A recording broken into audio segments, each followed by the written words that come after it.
BCS গাণিতিক যুক্তি।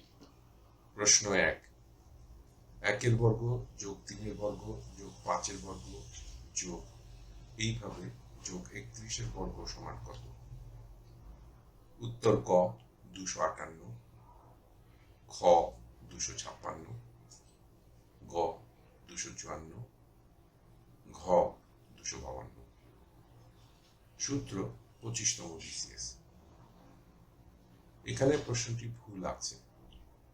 ৩১-এর যদি বর্গ করি আমরা, তাহলে ৩১-এর বর্গ আমরা মোটামুটি পাবো ৯৬১, এবং তার সাথে যদি বাকিগুলোর বর্গ যোগ করি ৯৬১-এর অনেক উপরে যাবে। সুতরাং ক, খ, গ এবং ঘ এ যে উত্তর দেওয়া আছে তার কোনোটাই ৯০০ কাছাকাছি নেই। এই প্রশ্নটি ভুল। সঠিক প্রশ্নটি হবে ১ যোগ ৩ যোগ ৫ যোগ এইভাবে যোগ ৩১ সমান কত? সুতরাং সঠিক প্রশ্নটি বিবেচনায় আমরা এখন সমাধান করব। উত্তরটি চিন্তা করুন, একটু পরে মিলিয়ে। সঠিক উত্তর খ ২৫৬। ব্যাখ্যা: প্রথমে আমরা পদের সংখ্যা নির্ণয় করব।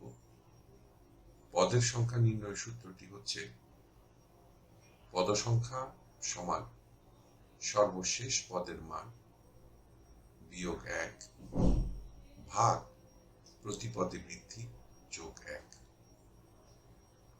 প্রশ্নে দেওয়া মান প্রয়োগ করি। সমান সর্বশেষ পদের মান ৩১ বিয়োগ ১ ভাগ প্রতি পদে বৃদ্ধি হচ্ছে ২, যেমন ১ থেকে ৩ ২, আবার ৩ থেকে ৫ সেটাও ২, যোগ ১ সমান ৩০ ভাগ ২ যোগ ১ সমান ৩০ যোগ ২ ভাগ ২ সমান ১৬। রাশিক্রমের যোগফলের সূত্রটি হচ্ছে যোগফল সমান প্রথম পদ যোগ সর্বশেষ পদ এর যোগফল গুণিত পদ সংখ্যা ভাগ ২। মান প্রয়োগ করি।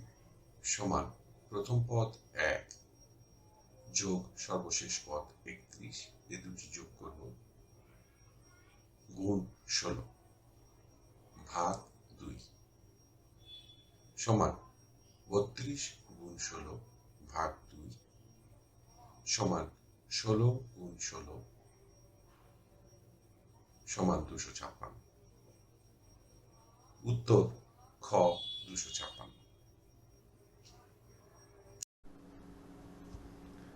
টিউটোরিয়াল দেখার জন্য আপনাকে ধন্যবাদ। আপনার যদি কোনো প্রশ্ন থাকে তবে আমাদেরকে rhkstore.co.uk@gmail.com এ ইমেইল করুন বা মন্তব্য বিভাগে লিখুন। আমাদেরকে অনুপ্রাণিত করার জন্য সাবস্ক্রাইব করুন, থামস আপ দিন বা লাইক দিন। আপনার বন্ধুদের সাথে শেয়ার করুন এবং নতুন টিউটোরিয়াল পেতে বেল আইকন টিপতে ভুলবেন না।